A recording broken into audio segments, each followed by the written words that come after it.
Slogan নিয়ে বিতর্ক নিদানও পেয়ে গেছে তোমরা, তারপরে আজাদি সম্পর্কে তোমাদের ছাত্র সংগঠন কারণ এই আজাদি কোথা থেকে শুনেছি আমরা? আজাদ হিন্দ ফৌজ থেকে আজাদি নেতাজি সুভাষচন্দ্র বোস শিখিয়ে গেছেন।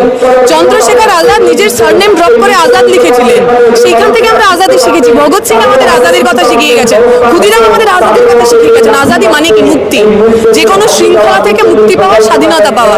তাহলে যারা স্বাধীনতা চান না, যারা স্বাধীনতা আন্দোলনে ব্রিটিশের সঙ্গে ছিলেন, যারা বিপ্লবীদের ধরিয়ে দিতেন, যাদের কাছে ভগৎ সিং কিছুদিন আগে পর্যন্ত টেররিস্ট ছিলেন, তারা আমাদের শেখাবে নাকি আজাদ দেশে আজাদি কিভাবে চাইতে হয়? ভগৎ সিংটা শিখিয়ে গেছেন। ওনারা ধোলাইয়ের নিদান দিন আর জেলের নিদান দিন, লাল ঝান্ডা যারা করে বা যারা বামপন্থী রাজনীতি করে তারা ভয় পায় না।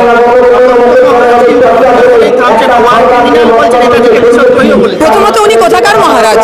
আমি যতদূর যা জানি এখন ভারতে কোথাও ডাইনেস্টি আর নেই। আমরা তো গণতন্ত্রে বাস করি, আমরা রাজতন্ত্রে বসবাস করি না। তিনি কোথাকার মহারাজ এক নম্বরে আমি জানি না। দ্বিতীয় কথা, উনি যে কথা বলছেন, যদি আমাদের সরকারের থাকাকালীন এই কথাগুলো উনি বলতেন, ওনাকে চাপকে জেলের মধ্যে রাখা হতো।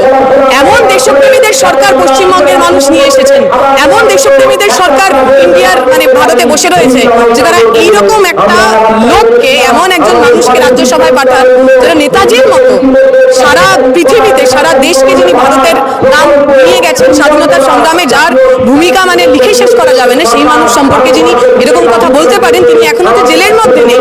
বিজেপি যে এখনো তাকে রাজ্যসভার পদ থেকে সাসপেন্ড করেনি, এটা খানিকটা বোঝা যায় আসলে দেশপ্রেমী কারা। এটাকেই তো বলে মানে হিপোক্রেসি। যদি সত্যি ওনারা নেতাজির পক্ষে হন, তাহলে তাদের যে রাজ্যসভার এমপি এক, তাকে তার পদ থেকে বরখাস্ত করবেন। দুই, নেতাজি অবমাননার কারণে তাকে জেলে ঢোকাবেন। আমরা শুনি অমুক ধর্মের অনুভূতিতে আঘাত লেগেছে, অমুক ধর্মের অবমাননা হচ্ছে, তার জন্য জেলে যাচ্ছেন মানুষ, তার জন্য লোকে কোর্টে যাচ্ছে। নেতাজির অপমান হলে কারোর মধ্যে অবমাননা মনে হয় না। খুব ভালো, শ্যামপ্রসাদ মুখোপাধ্যায় আসবে, আর সিরাজদৌল্লাদের কথা মুছে দেওয়া হবে, আর সুকান্ত ভট্টাচার্যদের কথা মুছে দেওয়া হবে, কাজী নজরুল ইসলামের কথা মুছে দেওয়া হবে। আমরা বলবো, বাঙালি এত ভালো লোককে আপনারা ভোট করেছেন, কদিন পর রবি ঠাকুরকেও আপনার সিলেবাস থেকে বাদ দেওয়া হবে। আপনারা একটু রিফ্লেক্ট করুন যে মানুষ, সাধারণ মানুষ বিজেপিকে ভোট দিয়েছেন, কেউ তৃণমূলকে তাড়াতে ভোট দিয়েছিলেন, কেউ অন্য কোনো কারণে ভোট দিয়েছিলেন। আপনি যদি বাঙালি হন, যারা আপনার মাথার উপর বসে আছে, তারা আপনার ইতিহাসের বিরোধী, আপনার ঐতিহ্যের বিরোধী, আপনার লেগেসির বিরোধী।